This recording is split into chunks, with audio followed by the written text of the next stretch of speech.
नमस्कार, आपका बहुत बहुत स्वागत है। आज के वीडियो में मैं आपको बताऊंगा कि कुंडली के केंद्र भाव का क्या महत्व है। जैसे कि आपने देखा होगा, जाना होगा, सेंटर या केंद्र की ताकत चाहे आप किसी भी क्षेत्र में देखें, चाहे सर्किल का केंद्र हो, चाहे हमारी सत्ता का केंद्र हो, हमारी केंद्र सरकार हो, उसी के पास सबसे ज़्यादा शक्ति रहती है। यानी कि और चीज़ें सबऑर्डिनेट की तरह कार्य करती हैं, लेकिन मेन शक्ति जो है केंद्र में ही निहित होती है। वैसे ही हमारी कुंडली में 4 भाव केंद्र भाव कहलाते हैं। प्रथम भाव, चतुर्थ भाव, सप्तम भाव और दसम भाव, इन सबको केंद्र भाव कहा जाता है। और इनके क्षेत्र से ही आपको पता लग जाएगा कि इसमें कितनी शक्ति है। जैसे कि प्रथम भाव आप स्वयं हैं, आपका शरीर है, तो शरीर के बिना तो कुंडली का कोई महत्व ही नहीं।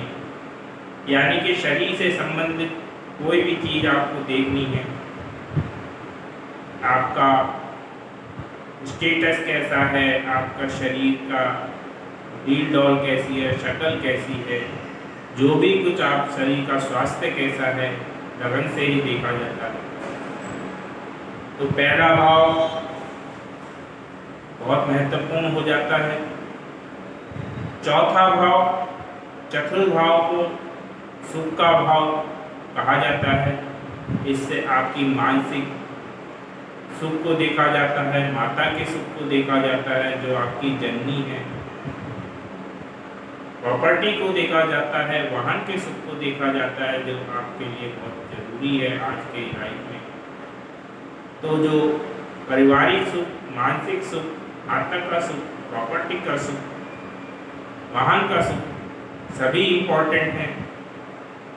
ये सब चतुर्भाव से ही आते हैं और ये केंद्र का भाव कहलाता है। सप्तम भाव आपके पार्टनर का, चाहे आपका बिजनेस पार्टनर, चाहे लाइफ पार्टनर, बहुत इम्पोर्टेंट है। लाइफ पार्टनर तो आपकी जो है उम्र जितनी है उससे कम से कम आधी उम्र तक तो आपके साथ रहता ही है। बिजनेस पार्टनर भी लंबे लंबे समय तक आपके साथ रहते हैं। आपकी प्रसिद्धि है, आपका बिजनेस है, 7th हाउस से बिजनेस भी देखते हैं, क्योंकि दसम है तो कार्य क्षेत्र के लिए भी इम्पोर्टेंट है। तो 7वां भाव, ये भी केंद्र का भाव है, ये भी बहुत इम्पोर्टेंट चीज़ें अपने अंदर समाये हुए। और दसम भाव तो आपकी जीविका है ही। दसम भाव से हर प्रकार के कार्य आप देखते हैं, अपना स्टेटस देखते हैं। तो इस प्रकार पहला, चौथा, 7वां भाव बहुत ही इम्पोर्टेंट हो जाता है कुंडली में। अगर आपकी कुंडली के ये चारों भाव अच्छे हुए तो आप नेचुरली ही बहुत ही उन्नति प्राप्त करने वाले या स्टेटस वाले व्यक्ति होंगे।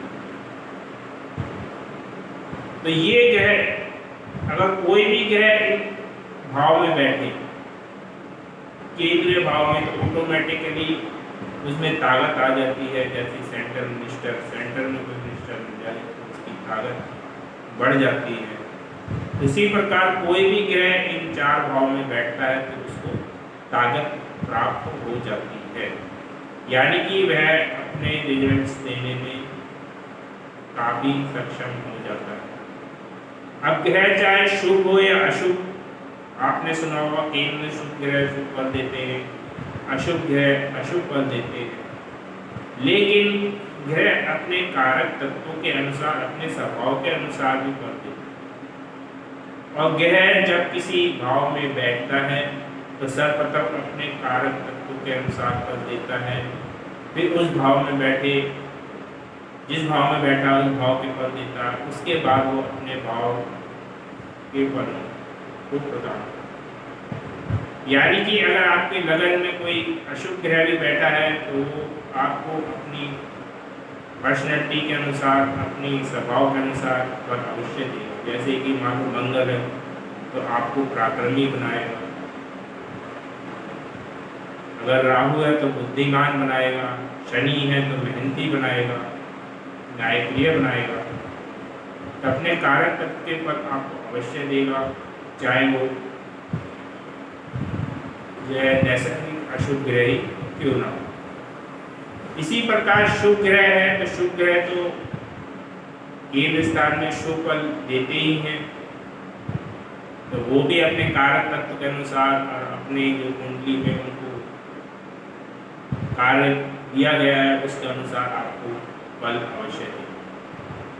तो केंद्र क्या है, मैंने आपको बताया केंद्र जो है बहुत ही इम्पोर्टेंट चीज़ें इन चार भाव से देखी जाती हैं, और कोई भी ग्रह यहाँ आके मजबूत हो जाता है।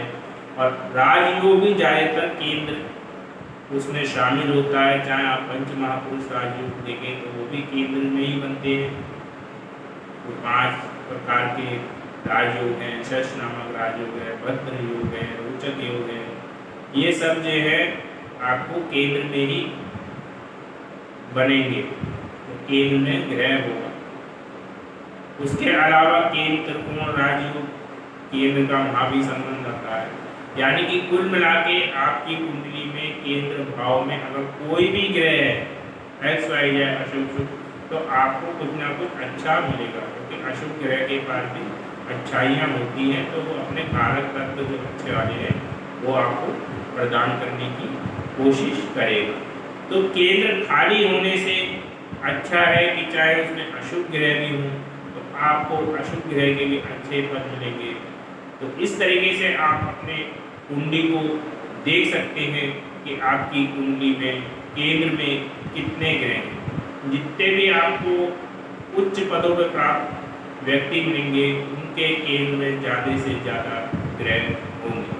तो आपके कुंडली में भी अगर पहले भाव, चौथे भाव, 7वें भाव, 10वें भाव यानी कि केंद्र भाव में ग्रह हैं तो निश्चित ही आपको उनके अच्छे परिणाम मिल रहे हैं। तो इस वीडियो में इतना ही। धन्यवाद।